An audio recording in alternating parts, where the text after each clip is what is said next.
करो, ठीक है ना। नव्या योजना, अगर आप मेरी 2 महीने कायदे से क्लास ले लोगे, और मैं आपको बताऊं, एक अपने मन की बात आपको बता दूं लल्ला, ये बात सच है, कम से कम 100 से ज्यादा योजनाएं हैं। कुछ मैं YouTube में कवर कर दूंगा, मैक्सिमम पेड में कवर कर दूंगा। YouTube पे थोड़ा समय कम रहता है। नव्या योजना का उद्देश्य 16 से 18 वर्ष की किशोरियों को व्यावसायिक प्रशिक्षण प्रदान करना है। यह योजना महिला एवं बाल विकास मंत्रालय और स्वास्थ्य मंत्रालय द्वारा चलाई जा रही है। भारत के 19 राज्यों में 27 जिलों में चलाई जा रही है। या फिर इंग्लिश वाले भी देख लें, the aim of the Navya scheme is to provide vocational training age group 16 to 18, ministry of women and child development या फिर और मिनिस्ट्री ऑफ हेल्थ, इसको मिलकर के चला रहे हैं। क्या लग रहा है आपको? सर देखिए, इसमें ना ये स्टेटमेंट 2 गलत है। मिनिस्ट्री ऑफ चाइल्ड डेवलपमेंट और मिनिस्ट्री ऑफ हेल्थ इसको मिलकर के नहीं चला रहे हैं, ठीक है। इसका मतलब है इस क्वेश्चन का ओनली 1 एंड सी ये सही है। 1 और 3 तो सही है सर स्टेटमेंट, लेकिन ये नहीं सही है आपके। इसका सी ऑप्शन करेक्ट है। आओ देखते हैं नव्या है क्या। भारत सरकार योजनाओं से एक प्रश्न आपके पेपर में कंफर्म है, और आप देख लीजिएगा ये एक प्रश्न आपके पेपर में आएगा, इंपॉर्टेंट, आप टैग कर लो। केंद्र सरकार की योजना है जो उत्तर प्रदेश के सोनभद्र से स्टार्ट की गई। Nursing aspirants through vocational training for young adolescent girls, young age की लड़कियों को ट्रेंड करने के लिए वोकेशनल ट्रेनिंग में यह योजना भारत सरकार ने उत्तर प्रदेश के सोनभद्र से लॉन्च की। इस योजना को महिला एवं बाल विकास मंत्रालय के साथ कौशल विकास एवं उद्यमिता मंत्रालय इसको चला रहा है। और वहां आपके क्या लिखा हुआ था? हेल्थ मिनिस्ट्री लिखा था स्टेटमेंट नंबर 2 में, इसलिए यह गलत हुआ था, ठीक है ना। स्टेटमेंट नंबर 2 में इसलिए यह गलत हुआ था। राइट आंसर इसका क्या बनेगा सर? वही कि हां सर, नव्या योजना भारत सरकार की योजना है जिसे उत्तर प्रदेश सोनभद्र से लॉन्च किया गया। 16 वर्ष से लेकर 18 वर्ष तक की लड़कियों को वोकेशनल ट्रेनिंग देने के लिए इसे महिला एवं बाल विकास मंत्रालय और कौशल विकास और उद्यमिता मंत्रालय ने मिलकर के लॉन्च किया है, ठीक है ना। तो ये इसका राइट आंसर। ये इस योजना के बारे में पता चला, ठीक है सर। इस योजना का उद्देश्य क्या है? 16 से 18 वर्ष के योग्य लड़कियों को क्लास 10th के साथ कौशल प्रदान करना, जब वो क्लास 10th में, ताकि वो आगे चल के सेल्फ डिपेंडेंट हो सके, वुमेन इंपावरमेंट के फील्ड में एक भारत और कदम आगे बढ़ा सके। केंद्रीय रिजर्व पुलिस फोर्स के नए आपके आईबी में अपॉइंटमेंट खूब पूछता है। 10 टॉपिक है टोटल आईबी में, उन्हीं 10 में से आईबी का करंट अफेयर रहता है। केंद्रीय रिजर्व पुलिस फोर्स के महानिदेशक कौन नियुक्त किए गए हैं? अमृत मोहन प्रसाद जी, दलजीत सिंह जी, विपुल कुमार या जगदीश? सर नियुक्त किए गए हैं विपुल कुमार जी।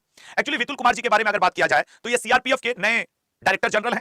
1993 यूपी कैडर के आईपीएस अधिकारी हैं, और अनीस दयाल सिंह जी की जगह सीआरपीएफ के हेड विपुल कुमार जी को बनाया गया है। अनीस दयाल सिंह जी 31 दिसंबर 2024 अपने पद से हट गए हैं, और ये विपुल कुमार जी अनीस दयाल सिंह जी की जगह क्या बन चुके हैं? अपने पद पे आ चुके हैं। मतलब वर्तमान में सीआरपीएफ का director general of central reserve police force कौन है? तो विपुल कुमार जी, ठीक है। तो ये सारी चीजें, बल्कि देखो इनको 2021 में राष्ट्रपति पुलिस पदक भी दिया गया है, मतलब योग्य आदमी है। अच्छा सर, निम्न में से किस राज्य में समुद्र पर भारत के पहले ग्लास ब्रिज का उद्घाटन किया गया है? निम्न में से किस राज्य में? हाँ देखो, आपके क्वेश्चन पेपर हिंदी इंग्लिश दोनों में ही रहते हैं, सारे ऑप्शन आपको मौजूद रहते हैं एग्जाम में। चलो इसको बताओ, निम्न में से किस राज्य में समुद्र पर भारत के पहले ग्लास ब्रिज, भारत का पहला, देखो ये साइंस एंड टेक्नोलॉजी का क्वेश्चन हो गया, ग्लास ब्रिज बन रहा है। B option Tamil Nadu. आपने देखा होगा तमिलनाडु के मुख्यमंत्री एमके स्टालिन ने कन्याकुमारी के पास जो विवेकानंद रॉक मेमोरियल है और तिरुवल्लुर प्रतिमा को जोड़ने के लिए एक ग्लास का ब्रिज का उद्घाटन किया। यह समुद्र पर भारत का पहला कांच का ब्रिज है। सोचो इस पे जाने में कितना मजा आएगा, और ये 77 मीटर लंबा और 10 मीटर चौड़ा है। आईबी के पेपर में बड़ी छोटी छोटी चीजों पे वो ध्यान देता है। हो सकता है आपको ऑप्शन में वो दे दे कि ये किनको किनको जोड़ेगा, तो विवेकानंद रॉक मेमोरियल को तिरुवल्लुर की प्रतिमा से जोड़ेगा। 77 मीटर लंबा है और 10 मीटर ये चौड़ा है। कहां पे बना है सर? तमिलनाडु में बना है, और ये भारत का पहला कांच का ब्रिज है, पहला कांच का इस तरीके का कोई ब्रिज है, ठीक है ना। इसरो द्वारा, याद रखिएगा, अंतरराष्ट्रीय संस्थाओं में साइंस एंड टेक्नोलॉजी में इनका यह क्वेश्चन इंपॉर्टेंट बनना है। इसरो द्वारा पहली बार किस देश के ब्लू बर्ड नामक एक भारी संचार उपग्रह का प्रक्षेपण किया जाएगा? ठीक है ना। एक लोग अपना नाम लिखे हैं लंकापति रावण, कह रहे हैं मेरा स्वागत करोगे नहीं? तुम्हारा स्वागत भगवान राम करेंगे बेटा। वो जो तुम्हारे बुराई वाले 10 गले हैं उनको काट देंगे, और कहेंगे बेटा पढ़ने में मन लगा लो, जाकर के दूसरों को इंप्रेस करने के लिए यूट्यूब के कमेंट में कलयुग में तुम लंकापति रावण लिख करके जो कमेंट करोगे उससे सिलेक्शन नहीं होगा, ठीक है ना। तो पढ़ लो। यही देखो, ये जो तुम्हारे अंदर की जो बुराई है कि यूट्यूब पे आकर के इधर उधर की बात करो, यही अंदर का रावण है, और कोई दूसरा नहीं है लल्ला, यही रावण है। तुम ठीक अपना नाम लिखे हो। इसरो द्वारा पहली बार देखो ब्लू बर्ड नामक एक भारी संचार उपग्रह, अभी इसरो ने अमेरिकी संचार उपग्रह, अब देखो सोचो अमेरिका जिसका नासा है, नासा के उपग्रह को अगर इसरो लॉन्च कर रहा है तो ये टेक्नोलॉजी के क्षेत्र में बड़ी उपलब्धि है भारत के लिए।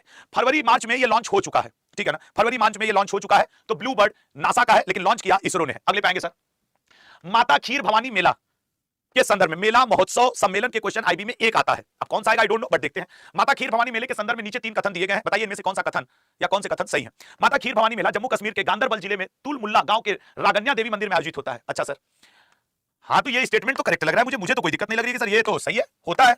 अच्छा, इस मेले का आयोजन केवल कश्मीरी पंडित समाज द्वारा किया जाता है और इसमें अन्य समुदाय की कोई भागीदारी नहीं होती। अच्छा, अब ये आधुनिक भारत है, यही लाइन खल रही है, ये लाइन खल नहीं रही है तुमको, ये कॉमन सेंस से भी सोचो तो। खीर भवानी मंदिर का निर्माण महाराज प्रताप सिंह ने करवाया था, ये भी सही है सर।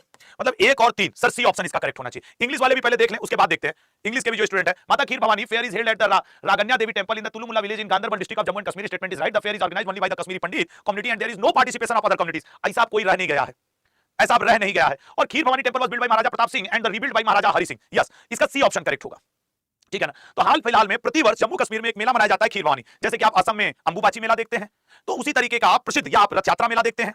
अच्छा, इस बार मुझे लगता है आयोजन से आपको नहीं लग रहा है एक क्वेश्चन बन सकता है महाकुंभ से? मेरी बात से कितने लोग आपको सहमति लग रही है कि सर हो सकता है इस बार महाकुंभ से, या फिर जो रथ यात्रा हुआ है, या हो सकता है आपके मेंस के पेपर में जो आवे, ये मेंस में लॉन्ग राइटिंग आंसर में भी आपके रह सकता है। लॉन्ग मेंस में होता है ना, मुझे लगता है इस बार महाकुंभ से या तो तुमको ऐसे लिखने को देगा, या तो एमसीक्यू पेपर फर्स्ट में या फिर पेपर सेकंड में, ये कहीं ना कहीं तो रहेगा महाकुंभ। देख लो भाई, इतना बड़ा आयोजन हुआ है, जिसकी गवर्नमेंट है वो तो अपना बढ़ाई चाहेगी ही ना। तो जो ब्यूरोक्रेट्स होते हैं वो क्वेश्चन भी ऐसे बनाते हैं कि गवर्नमेंट भी कहे गुरु बहुत बढ़िया काम किए हो, मेरी योजनाओं को फैलाते रहो। तो मैं आपको महाकुंभ के बारे में एक अलग से लेक्चर दूंगा, क्योंकि एक बड़ा इवेंट है, ठीक है ना। हाँ, ये हो सकता है लल्ला ना महाकुंभ वाला डिस्क्रिप्टिव में आवे, डिस्क्रिप्टिव में लिखो। तो आज ही एक काम, एक छोटा सा होमवर्क दे रहा हूं लल्ला, आप लोग कल जब क्लास में आना ना, कल तो संडे है, मंडे को महाकुंभ के ऊपर एक पेज लिखना। देखो ये छोटी छोटी बातें हैं, 2 पेज, ठीक है ना, at least 2 page you have to write about Mahakumbh. English में लिखने की हिंदी में लिखने की कोशिश करना, छोटे छोटे स्टेप सिलेक्शन दिलाते हैं, ये बात याद रखना। सब लोग सीरियस नहीं लोगे, लेकिन जो लोग उसको फायदा जरूर मिलेगा, ये मैं लिख के कह रहा हूं, ठीक है ना। तो ये हो गया सर। अगला क्वेश्चन देखते हैं, 31वीं राष्ट्रीय छात्र विज्ञान कांग्रेस का आयोजन किस राज्य में किया गया?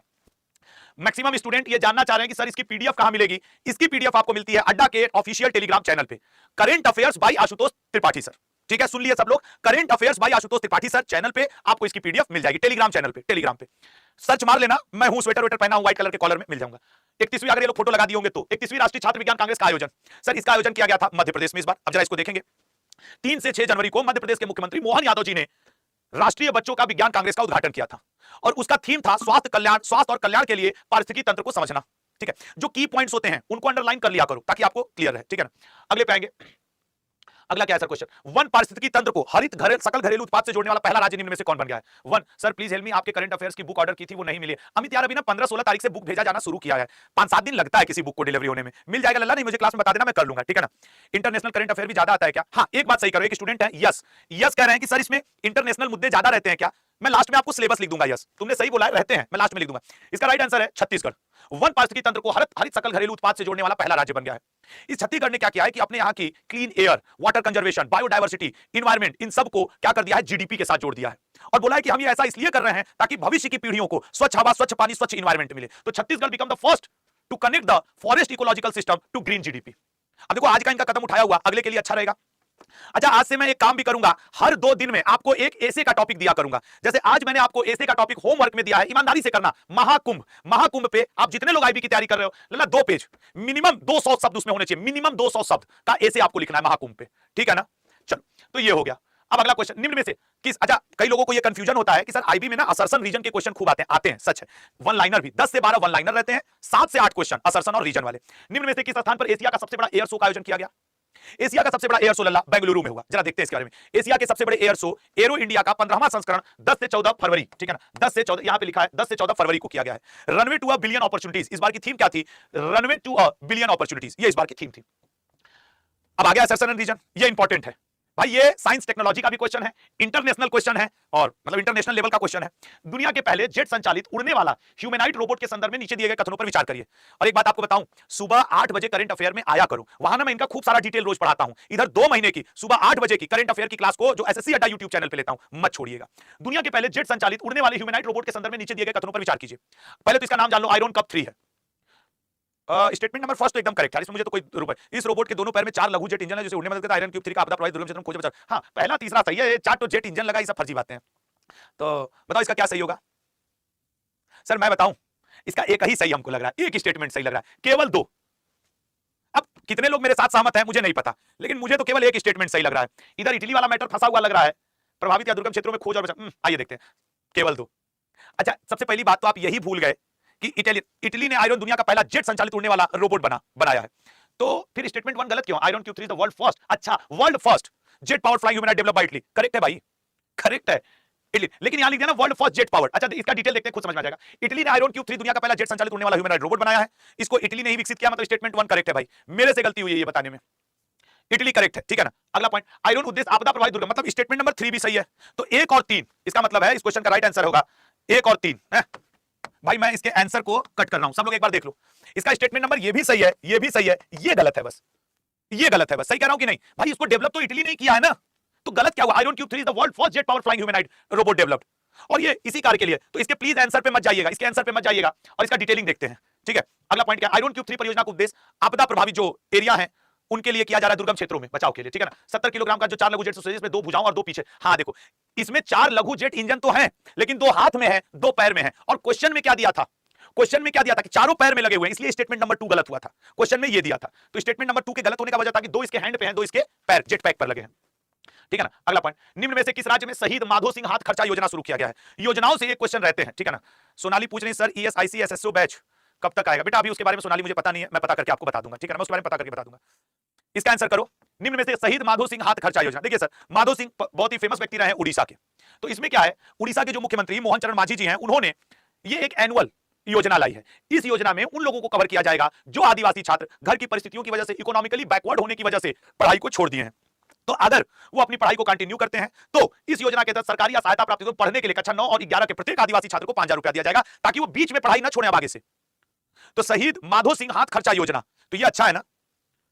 हर महीना ऐसे तुम लोग को मिलने लगे तो तुम लोग को 12 पंजे 60 60,000 का जुगाड़ हो गया, मोबाइल रिचार्ज हो गया, खाना पीना का जुगाड़ हो गया, नहीं करना। तो शहीद माधो सिंह, ठीक है ना, अच्छी योजना लगी मुझे। मुख्यमंत्री मोहन चरण मांझी जी ने कहा कि सालाना लगभग 2 लाख आदिवासी छात्र इसका फायदा उठाएंगे, ठीक है। योजनाओं से जब आप पढ़िएगा आईबी की तैयारी के लिए, योजनाओं से आप पहले सेंट्रल की योजना पढ़िएगा, केंद्र सरकार की। केंद्र सरकार की अभी आपको बोल दे रहा हूं, आज एक नव्या योजना पढ़ाया हूं, एक प्रधानमंत्री कृषि धन्य धान्य योजना। इन दो में से एक आपके पेपर में रहने वाला है, ये भी आप देख लीजिएगा, ठीक है ना।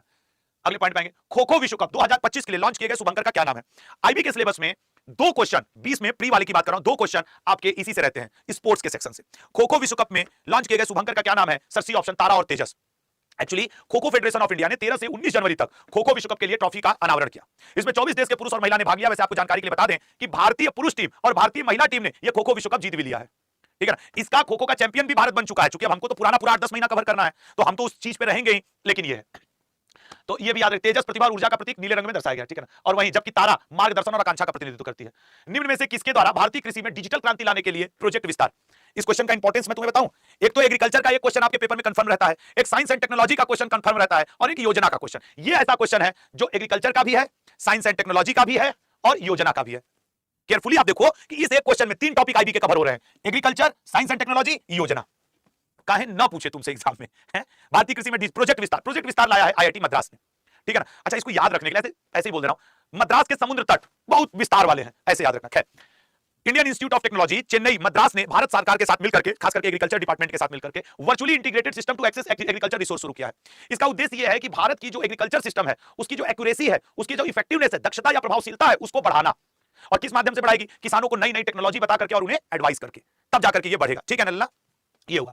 तो प्रोजेक्ट विस्तार आईआईटी मद्रास ने लाया है किसानों के मदद के लिए। अगले पाएंगे, हाल ही में जारी दुनिया के सबसे शक्तिशाली पासपोर्ट सूचकांक में भारत को कौन सा स्थान दिया गया है। गालोत कह रहे हैं कंफ्यूजन बहुत होता है सर ऐसे वाले क्वेश्चन में। लल्ला क्या करोगे, लेकिन 2 महीना अगर लग के पढ़ लिए तो सच बताओ बहुत सारे क्वेश्चन क्लियर नहीं कर लोगे। और फिर याद दिला दूं, इसकी पीडीएफ आपको कहां मिलेगी, current affairs by Ashutosh Tripathi sir, Adda के ऑफिशियल टेलीग्राम चैनल पे मिलेगी। सबसे शक्तिशाली पासपोर्ट सूचकांक में भारत को कौन सा स्थान है। सर अभी जो लेटेस्ट जारी हुआ उसमें 85वां स्थान है, ठीक है ना। अभी रैंकिंग इंडेक्स से एक क्वेश्चन आता है आपके पेपर में। हाल ही में दुनिया के सबसे ताकतवर पासपोर्ट की रैंकिंग जारी की गई। हेनले प्रतिवर्ष इसको जारी करता है, हेनले पासपोर्ट इंडेक्स। सिंगापुर का पासपोर्ट सबसे स्ट्रॉन्ग बताया गया है, और सिंगापुर ने पिछले साल भी टॉप किया था, ठीक है ना। सिंगापुर ने पिछले साल भी टॉप किया था, ठीक है ना।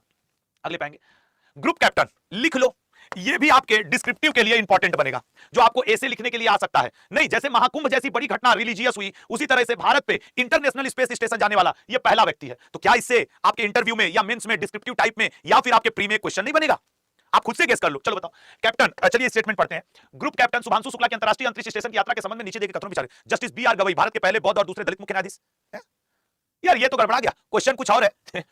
मेरे हिसाब से मैं समझ गया क्या हुआ है। बी आर गवई से वो वाला हटा दो भैया। एक सेकंड, ये देखो, एक सेकंड, इसको, ये क्वेश्चन मैं आपको कल पढ़ा दूंगा। ये 3 स्टेटमेंट और ये, और ध्यान रखिएगा यहां से please read question from here, ठीक है ना। Please question read from here, यहां से करो, ठीक है ना। मुझे क्षमा कर दीजिएगा, वो मेरे से पीपीटी में गड़बड़ी हो गई होगी। इसको बताइए, ये है, कह रहा है कि अभी बी आर गवई जी को चीफ जस्टिस ऑफ इंडिया बनाया गया। इसमें आपको क्या लग रहा है, कौन सा सही है कौन सा गलत है। सर एक चीज तो बहुत तगड़े से पकड़ में आ गई। क्या पकड़ में आ गई, 51 में बने हैं क्या, ठीक है ना। नहीं सर, लेकिन पहले बुद्धिस्ट जरूर है, मतलब स्टेटमेंट 1 तो करेक्ट है। Justice Gavai took over as the chief justice of India after retirement of justice Sanjiv Khanna. Sir एकदम सही बात है, संजीव खन्ना के हटने के बाद बने, मतलब तीसरा स्टेटमेंट और पहला स्टेटमेंट करेक्ट है। लेकिन सर बने तो 52 में है ना, तो इसका मतलब the right answer is D 1 and 3।